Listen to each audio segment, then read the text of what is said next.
Persero Unit Induk Pembangunan Jawa bagian Timur dan Bali adalah unit induk pembangunan yang membangun pembangkit dan transmisi PLN di seluruh wilayah Jawa Timur dan Bali. Green, lean, inovatif, dan customer focus adalah transformasi kami. Akhlak adalah budaya kami. Membangun secara tim adalah tekad kami. Berbagi pengetahuan adalah legasi kami. Untuk itu kami hadir dalam Bisa JBTB. Bicara santai JBTB, karena sharing is caring. Semangat pagi, Pagi, pagi, pagi. PLN, berharap Anda terbaik. Hai PLNers, kembali lagi di Bisa JBTB, Bicara Santai JBTB. Nah, di episode kali ini kita akan mengupas mengenai TJSL. Apa itu TJSL? Tanggung Jawab Sosial Lingkungan. Dan kita telah menghadirkan narasumber, Manajer Perizinan dan Komunikasi, Mbak Gina Widiasari. Nah, Mbak Gina, kali ini kan kita akan membahas nih mengenai TJSL. Nah, mungkin sebelum kita lebih jauh, Mbak bisa menjelaskan profil singkatnya Mbak, sehingga PLNers bisa lebih dekat lagi dengan Mbak. Oke, baik Feb. Thank you. Hai PLNers, perkenalkan.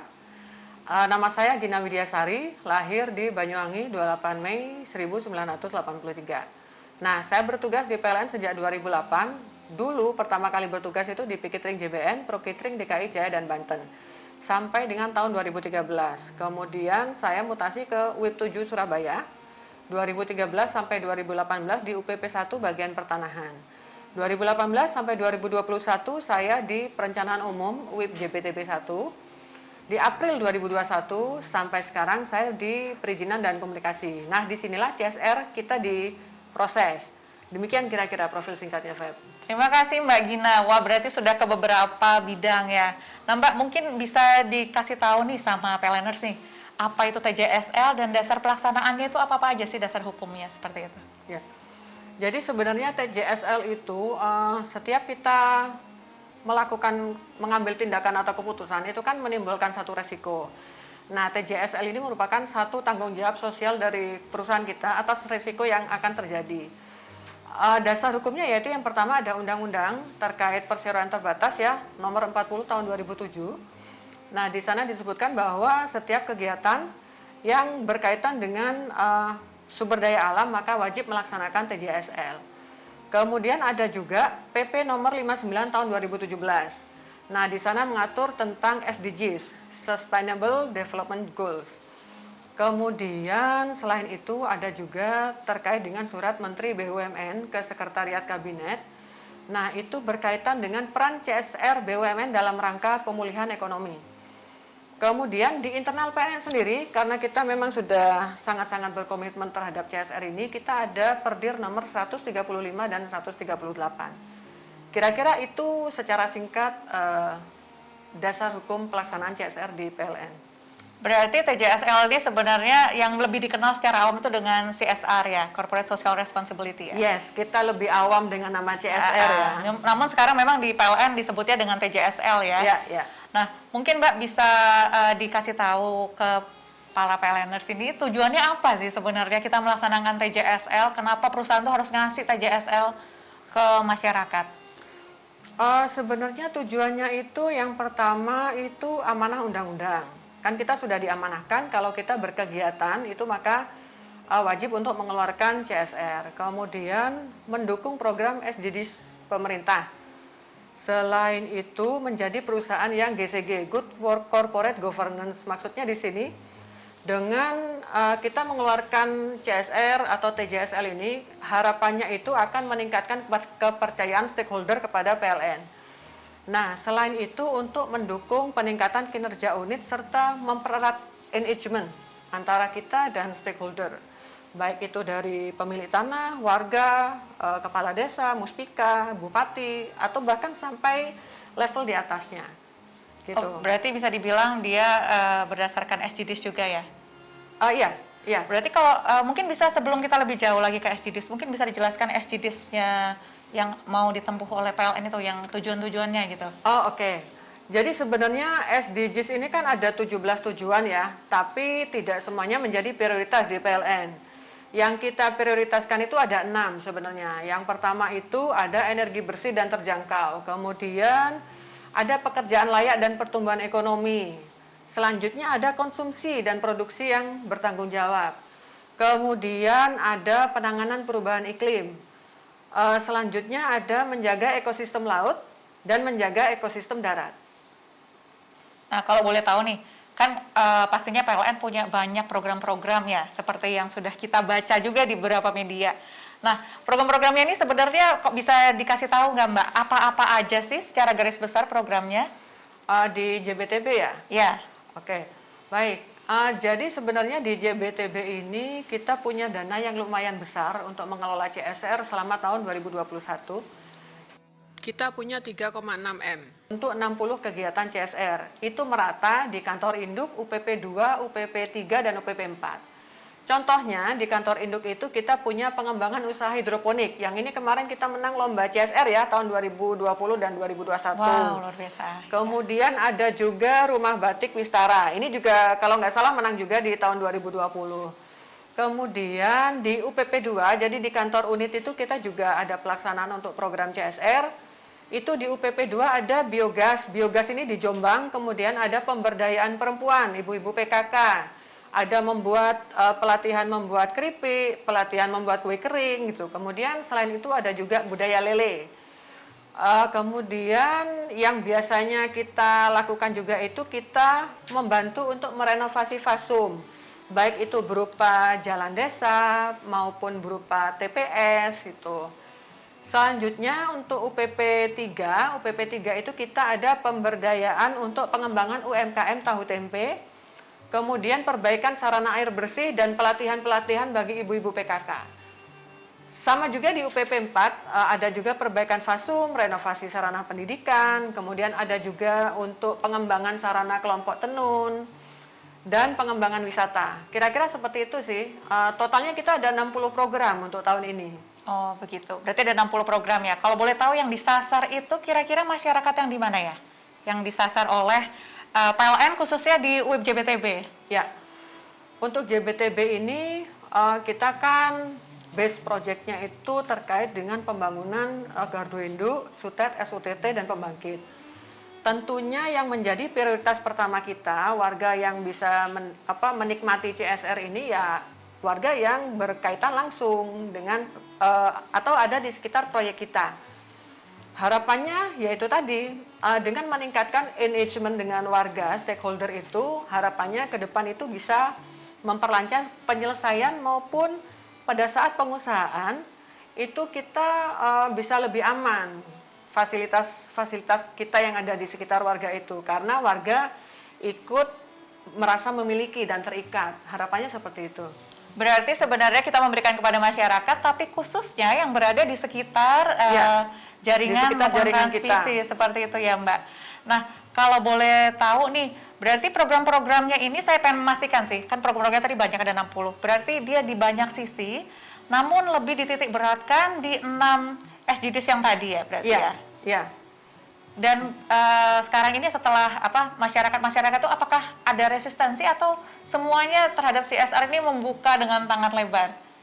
Nah, sebenarnya seperti yang kita tahu ya, dengan adanya CSR ini warga itu bisa lebih open kepada PLN. Yang tadinya mungkin waktu kita masuk pada saat tahapan prakonstruksi mereka itu belum welcome. Dengan adanya CSR ini mereka bisa menjadi lebih terbuka. Karena mungkin memang program ini sangat bermanfaat ya Mbak ya. Iya, karena dia selain kalau yang saya dengar tadi dari Mbak kan banyak sekali ada biogas, ada hidroponik yang pasti kalau saya baca dan saya baca-baca di media berarti melalui CSR ini selain kita membantu meningkatkan usahanya tapi membantu meningkatkan perekonomian masyarakat juga ya. Betul, Feb. Terutama betul. di masa pandemi, ini kali ya. Kan banyak warga itu yang kehilangan pekerjaan.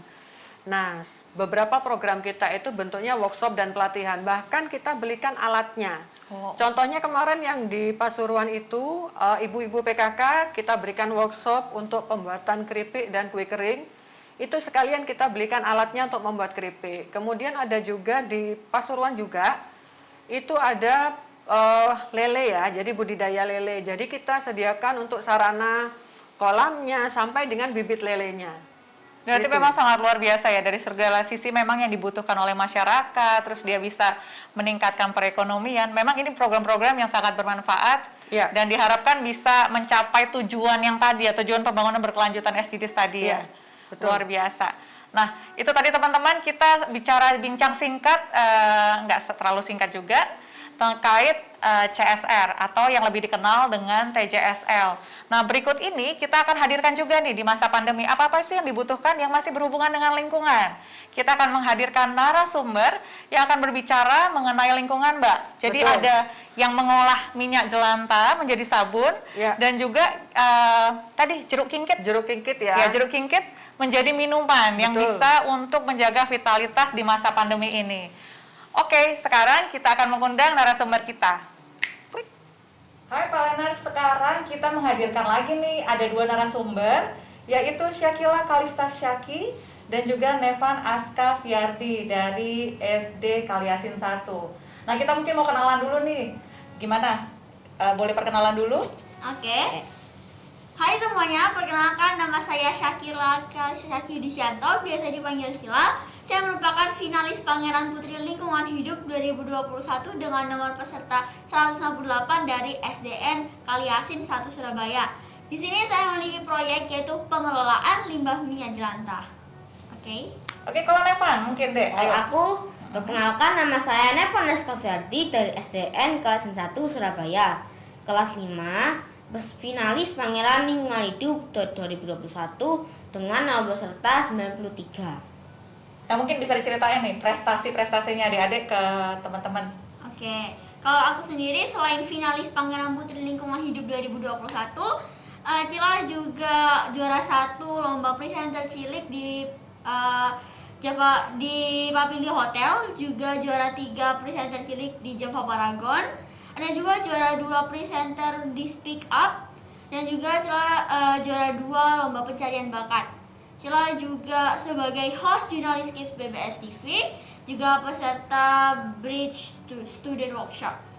Wah, luar biasa. Kalau Nevan, gimana Van? Kalau untuk prestasiku, selain finalis Pangeran Lingkungan Hidup, aku juga juara 2 matematika di BC Johnson. Juga Nevan punya kalian-kalian seperti pianis, drum band. Nah, itu kalian-kalian. Oh gitu. Oke. Terus ini tadi kayaknya masing-masing pada bawa bungkusan ya? Ya, maksudnya maksudnya Kak Gina di sini mau jelasin ini produknya produk apa sih? Iya, Saya lihat boleh. STMJ ya? STMJ. Oh, Jadi STMJ. STMJ itu biar kayak gampang diingat gitu. Oh. Karena STMJ kan susu telur madu jahe, tapi yang ini bukan STMJ biasa. Yang ini tuh sabun terkini minyak jelantah. Oh, sabun terkini ya. Iya, Luar sabun biasa. terkini minyak jelantah. Sabun Baru terkini. baru ini ya, sabun Ah. terkini minyak jelantah. Bisa dijelasin nggak gimana ini prosesnya? Kok bisa minyak jelantah itu bisa jadi sabun? Kalau untuk Cila punya 2 produk, yaitu sabun cair dan juga sabun padat. Untuk fungsinya berbeda-beda. Untuk yang sabun cair ini fungsinya untuk mencuci tangan, terutama di masa pandemi seperti ini pasti kita membutuhkan banyak sekali waktu ya untuk cuci tangan. Dan juga yang sabun padat itu fungsinya untuk mencuci serbet atau kain. Sebenarnya baju juga bisa. Untuk cara pembuatannya, kenapa sih kok bisa jadi sabun gitu? Karena ada kandungan NaOH itu untuk sabun padat dan juga KOH itu untuk sabun cair. Nah, fungsi dari bahan kimia itu adalah untuk merubah lemak minyak jelantah menjadi sabun gitu sih. Terus kenapa nih Cila bisa memilih minyak jelantah untuk dijadikan bahan untuk pecinta lingkungan? Ini kan sebenarnya pecinta lingkungan ya, karena Iya, dari iya. lingkungan kembali lagi nih ke lingkungan. Betul. Kalau aku sendiri alasan beli proyek itu karena kebanyakan masyarakat tidak tahu kalau minyak jelantah tidak boleh dibuang karena dapat merusak ekosistem tanah dan air. Dan juga jika kita mengonsumsi makanan yang diolah dengan minyak jelantah bisa berefek buruk bagi kesehatan kita dan bisa menimbulkan penyakit seperti penyakit kanker, penyakit stroke hingga penyakit jantung. Oh, berarti karsinogen ya, bisa Ya. dibilang karsinogen kalau menggunakan minyak jelantah. Betul. Nah, kalau yang satu ini apa ini? Saya lihat nih ada, aku lihat ya. Oh iya. Ini ada salad jeruk kimkit ya, terus sama minuman ini kayaknya. Mungkin bisa diceritain ini minuman apa ini sambil saya lihat. Ini ya. Oke, mungkin bisa jelasin Pak. Oke, untuk itu adalah produk yang Nevan hasilkan dari tanaman, yaitu tanaman produk Nevan budidaya jeruk kimkit. Nah, Jeruk kimkit ini apa sih? Kita nggak tahu ya Kak ya. jeruk kimkit ini tanaman yang berasal dari Malaysia. Katanya dulunya itu sering dibuat untuk kutek biar mengkilat dulunya. Oh iya, tapi kena air hilang ya? Ya, juga jeruk kimkit bisa mengobati masalah seperti kulit, pencernaan, radang tenggorokan, batuk, juga diabetes. Oh, makanya itu dibikin salep, Kak V. Ya, Iya, untuk salapnya iya, iya. itu berdasarkan testimoni bisa mengobati masalah seperti panu, gatal-gatal, kutu air, juga jerawat. Cocok buat aku. Ya. Oh, bisa untuk jerawat juga ya. Untuk minumannya bisa mengobati masalah pencernaan, batuk, juga radang tenggorokan. Oh. Terus selama ini untuk sendiri atau sudah diimplementasikan di warga sekitar atau gimana? Tuh, untuk tanaman juga produk. Nevan sering bagi-bagikan ke produk ke kampung binaan Nevan. Setelah Nevan Oh, bersosialisasi, Nevan bagi-bagi produk beserta tanamannya.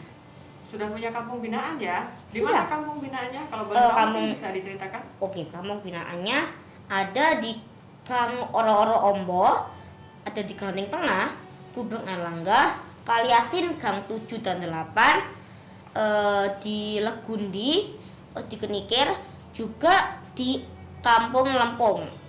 Banyak ya? Orang-orang Ombo itu juga kita punya program TJSL di Iya. situ Kak Gina.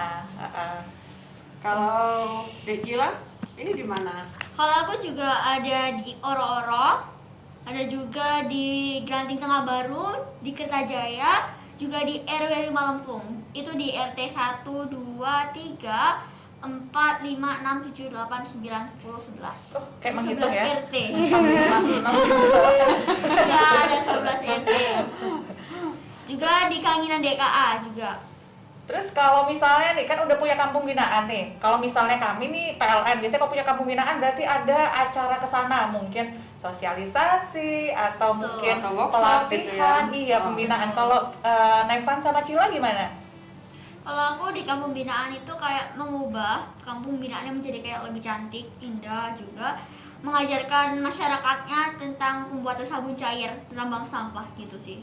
Berarti membina masyarakat di situ juga ya, Iya, supaya tahu betul. gimana cara pengolahan Betul. dari bahan yang kita anggap ini waste kan sebenarnya kita anggapnya udah kayak nggak berguna tuh, tapi ternyata masih berguna Bisa diolah banget, gitu ya, Kak? bisa diolah Ya, banget. contohnya kayak ada kampung binaan Cila di RT 6 Legundi. Mm-mm. Itu kampungnya itu di sebelah rel kereta. Jadi kayak kampungnya yang dulunya kumuh, itu Cila kayak mendonasikan cat. Mm-mm. Dan itu mereka ngecat dan alhamdulillah sudah berkembang lah. Luar biasa. Kalau Nevan gimana Nevan? Kalau aku yang paling aku itu tuh ada di RW 5 Lempung. Nah, itu dulu itu tempat kumuh gitu. Nah, Nevan juga bersosialisasi tentang proyek Nevan. Heeh. Nah, dan membagikan proyek, membagikan produk dan tanaman. Dan yang dulunya kumuh, Nevan perbarui dengan membuat mini toga. Mm-mm. Nah, itu Apa itu bisa jelasin? Nah, mini toga itu ada jeruk kimkit pastinya, juga tanaman-tanaman buah atau sayuran. Nah, jadi dikasih buah sayuran. Jadi Nevan tuh menyadarkan warga akan pentingnya mini toga di masa pandemi ini. Oh, luar biasa banget. Memang ini sangat bantu sih di pandemi ya, karena dia Iya. bisa untuk tenggorokan juga kan. Pencernaan ya. Iya. Tapi ini saya lihat kan tadi kan penjelasannya ini dari Malaysia nih. Apakah memang dia cocok? Kan ada kultur-kultur tertentu yang misalnya kalau Nevan tanam di Malaysia itu cocok. Nah, terus ditanam di sini karena ketinggiannya berbeda itu apakah cocok atau enggak? Atau memang kontur tanahnya itu udah sama gitu? Oh, cocok. Cocok Karena ya? aku juga sudah pernah nyoba. Oh, ditanam. luar biasa. Kalau boleh tahu nih, mungkin Kak Fe sama Kak Gina itu nggak tahu tuh, Nevan sama Cila ini mulai tertariknya nih masalah lingkungan ini mulai kapan sih? Kita mulai tertarik dari kelas 4 Ya. di bulan Februari. Iya. Berarti sudah Tertarik secara Sudah. tiba-tiba atau ada dari ide dari siapa? inspirasi Oh, gitu dari siapa inspirasi. gitu. Kebetulan Kak Gina ini juga orang lingkungan loh. Kalau Kita berdua itu mulai tertarik dengan lingkungan dan juga itu ya dari mulainya lomba Pangeran Putri Lingkungan Hidup ini, penganugerahan Pangeran Putri Lingkungan Hidup. Oh, Jadi kita inspirasinya tahu dari tentang situ. lingkungan ya, inspirasinya dari situ. Oke. Luar biasa banget. Kalian tahu nggak kalau misalnya pengolahan ini dan ini itu kan dari lingkungan semua. Betul. Nah itu sesuai banget sama di Agustus ini Kak Gina kita punya Hari Konservasi Alam Nasional tanggal 10 Agustus. Pasti udah tahu ya. Dan ini tuh sebenarnya kita membantu. Jadi dibilang tuh kalau kayak TJSL PLN itu dia berkiblatnya itu sekarang untuk SDGs, jadi Sustainable Development Goals atau tujuan pembangunan berkelanjutan. Itu jadi pemimpin-pemimpin dunia itu saling bersepakat untuk ada beberapa tujuan, jadi ada 17. Nah itu salah satunya tuh yang kayak gini juga untuk terkait alam. Gitu. Jadi kalian juga membantu. Nah kalau boleh tahu gimana sih animo masyarakat? Kan kalian punya desa binaan ini, tadi ada berapa? 4, 5, 6, 7, 8, 9, 10, 11. Nah itu masyarakatnya itu ini enggak, apa namanya? Semangat nggak sih? Semangat atau awalnya malas-malasan karena kan ini merubah kebiasaan ya, yang tadinya orang tinggal buang minyak jelantah gitu sekarang harus dikumpulkan, dijirigen, butuh waktu lama, dan itu kadang-kadang kalau di rumah kan bikin kotor gitu. Ya, kayak kebanyakan masyarakat itu yang sebelumnya tidak bekerja itu menjadi bekerja dengan produk yang Cila hasilkan. Jadi Cila mengajarkan atau mengadakan workshop tentang pembuatan sabun, dan itu akan dibuat dari masyarakat tuh untuk dijual. Jadi untuk ekonomi mereka. Oh, bisa ada tambahan ya, pemasukan ya. Alhamdulillah. Berarti ini sangat bagus Kak Gina, terutama di di masa pandemi sekarang di mana orang banyak kehilangan pekerjaan. Tentunya dengan seperti ini tuh bisa membuka lapangan kerja yang baru supaya ekonominya ini bisa berputar terus nih di masyarakat. Jadi selain mengobati masalah lingkungan, kita bisa bagus di masalah perekonomian juga gitu ya. Betul. Nah, Cila dan Nevan ini juga membentuk NC Student Company. NC Student Company itu Nevan dan juga Cila. Jadi NC Student Company ini adalah wadah yang bergerak di bidang lingkungan. Seperti kami yang membuat lomba lingkungan yang ada di RW 5 Lempung itu. Di Kampung Lempung. Di RT 1, 2, 3, 4, 5, 7, 8, dan 11. Ya, 8 RT. 8 RT. Untuk lombanya itu lomba membuat mintoga dan juga pengelolaan sampah. Jadi kalau untuk pengolahan sampahnya mereka Cila juga pernah ngadain workshop di RW 5 Lampung itu, dan mereka dari hasil minyak jelantah mereka olah sendiri menjadi sabun karena Cila sudah mengajarkan atau mengadakan workshop gitu. Kalau boleh tahu tadi komunitasnya apa tadi? NC Student Company. Iya. NC Student Company. Berarti Nevan Cila Student Company. Oh, gitu. NC. Nevan Cila, NC. Iya. Oke. Company. Oke, nanti di company-nya itu bisa dibilang komunitas lah ya. Betul. Itu isinya ada siapa-siapa aja dan sebenarnya tujuannya untuk apa? Ada aku dan Cila. Iya, dan pastinya ya, tujuannya karena NC. Oke. untuk tujuannya untuk menguatkan warga akan peduli akan lingkungan, dan Nevan mencari donatur-donatur yang peduli akan lingkungan, dan untuk dananya akan dipakai untuk peserta lomba di RW 5 Lempung. Luar biasa. Nah ini nanti pengumuman lombanya itu nanti dilaksanakan hari Sabtu besok. Ya, Sabtu hari besok. Jurinya siapa? Kemarin di penilaian tahap 1, 2, 3, dan 4 itu jurinya ada Putri Lingkungan Hidup tahun 2020, Kak Salita, ada juga ada penilaian orang di staf kelurahan. Nah, juga guru di SDN di pada SDN pada Kalingdal 1. Dan juga perwakilan dari Teras Hijau. Ya. Artinya banyak ya pihak yang dilibatkan ya. Dan seterusnya itu ada guru-guru dari SDN Kaliasin 1. Oh, luar biasa. Sebenarnya dari situ kita bisa tahu ya bahwa sekarang itu semua orang aware Sama lingkungan ya. Yes, Terutama ini memang pengaruh ke kesehatan juga sih. Ya, betul. Iya. Terus kita tadi belum bahas nih gimana sih, mungkin bisa secara singkat dijelasin nih ke teman-teman talenters, gimana sih cara buatnya kayak gini, jadi supaya bisa menginspirasi juga nih teman-teman yang punya jelantah ataupun nih budidaya jeruk kimkit ini. Mungkin bisa dijelasin, terserah Nevan atau Cila dulu. Nevan dulu. Boleh. Untuk minumannya itu tuh pertama ada air sari. Mungkin bisa sambil dipegang. Oke. Ada air sari buat jeruk kimkit. Nah, dan ini tuh bukan daun. Ini adalah serut timun. Oh, ada timun, ada Juga ada nata de coco. Oke, nata de coco. Oh, segar ini pasti ya. Untuk cara pembuatannya itu kalau untuk satu botol segini itu membutuhkan 8 sampai 10 buah jeruk kimkit. Nah, Jeruk kimkit itu seberapa sih? Kecil-kecil Kak. ya kecil, Merah-merah gitu. seperti cherry. Oh ya, Kecil-kecil. saya taunya jeruk nipis, jeruk lemon itu. Jeruk kimkit baru tahu nih. Juga ada air 110 ml, 250 ml. Nah, ini 250 ml. Nah, juga tinggal ditambahkan serut timun, juga nata de coco sesuai selera. Tapi kalau untuk pengobatan sepenuhnya, biasanya Nevan tidak pakai topping untuk pengobatan sepenuhnya. Jadi dari air sari buat jeruk kimchi. Biar bisa lebih terasa gitu Iya, ya. biar lebih terasa pengobatannya gitu. Kalau ini berarti minuman biasa gitu ya, Iya. supaya seger badan gitu ya. Habis Hmm. olahraga, berkeringat, minumlah air Seger sari jeruk. biar enak gitu tenggorokannya. Kalau habis kerja boleh minum Iya. satu cingkir. Nah gitu. Kalau salapnya nih, salapnya. Untuk salepnya, Mm-mm. ya. Salepnya ini untuk bahan-bahannya dulu ya. Ya. Bahan-bahannya adalah buah jeruk kimchi, Mm-mm. ada daun seledri, Mm-mm. daun kecubung, Mm-mm. minyak handapura, minyak kelapa. Juga Nevan tambahkan minyak melati sebagai pewangi. Mm-mm. Itu gimana prosesnya? Juga ada bahan-bahan kimia. Untuk prosesnya, nah yang bahan kimia kan padat ya, dihancurkan Mm-mm. sampai jadi kayak seperti pasir. Semua bahan alaminya Nevan rebus dan Nevan ambil sarinya diperas. Mm-mm. Dan sarinya itu kita rebus lagi dengan bahan kimia. Mm-mm. Nah, kita aduk-aduk terus dan terakhir kita tambahkan vaselin. Nah, vaselin itu untuk merubah menjadi salep. Tentunya bahan kimianya ini ramah lingkungan ya, aman. Ya. gitu. Karena ramah buat kulit ya. Iya, ramah buat kulit. Karena kan jerawat di wajah kan, kalau di sini sih nggak apa-apa. Iya. Juga Nevan tuangkan ke cetakan. Jadi tuangkan itu harus yang panas-panas, jangan saat dingin. Kalau dingin udah beku ya. Beku. Jadi langsung dituangkan ke sini, tunggu 5 menit ya. Nanti dia akan membeku dan ditutup jadi seperti ini. Oh iya, luar biasa. Tentunya ini teman-teman PLNers di sana bisa membuat sendiri ya di rumah ya. Ya. Karena nggak terlalu susah kan ya untuk membuatnya. Ya.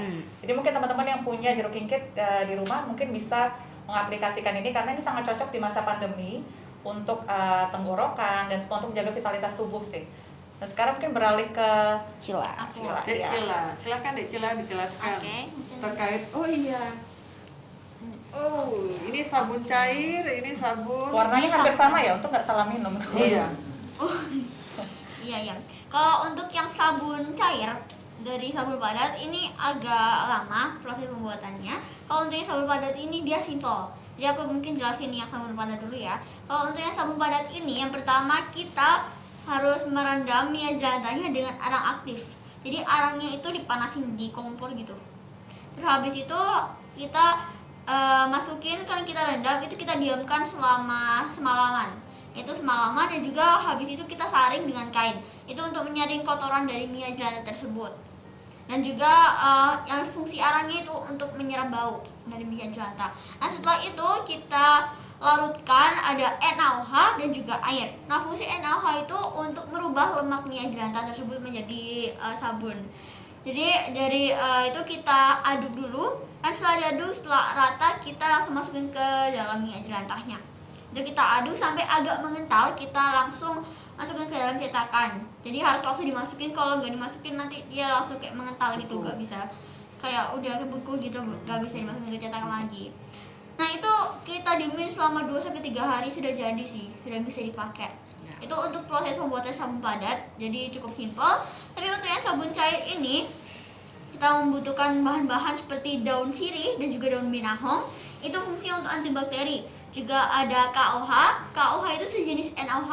Tapi KOH ini juga sama fungsinya untuk merubah lemak minyak jelantah tersebut menjadi sabun.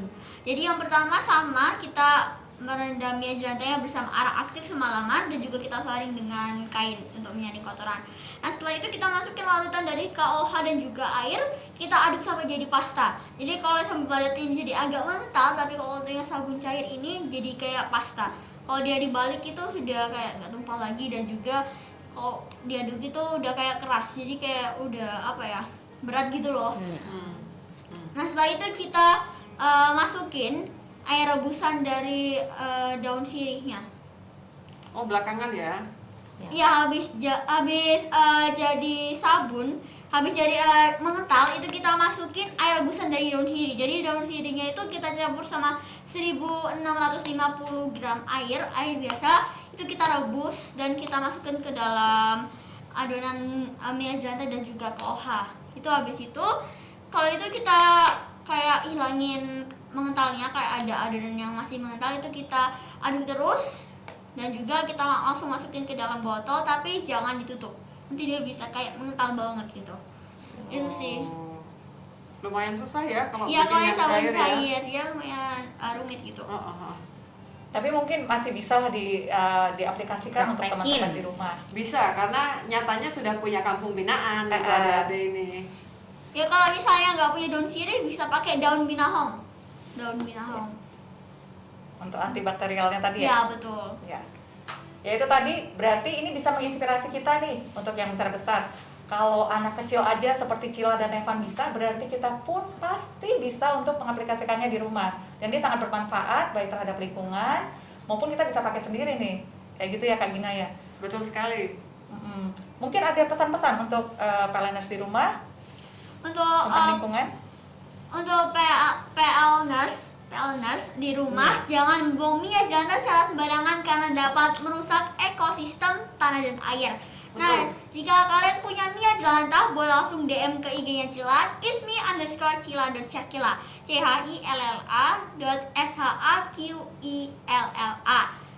Dan juga kalau kalian memberikan Cila minyak jelantah, Cila akan tukarkan dengan kedua produk Cila. Kita bukan Jasi malas-malasan, tapi kita Jasi peduli lingkungan. Salam SMJ, sabun terkini minyak jelantah.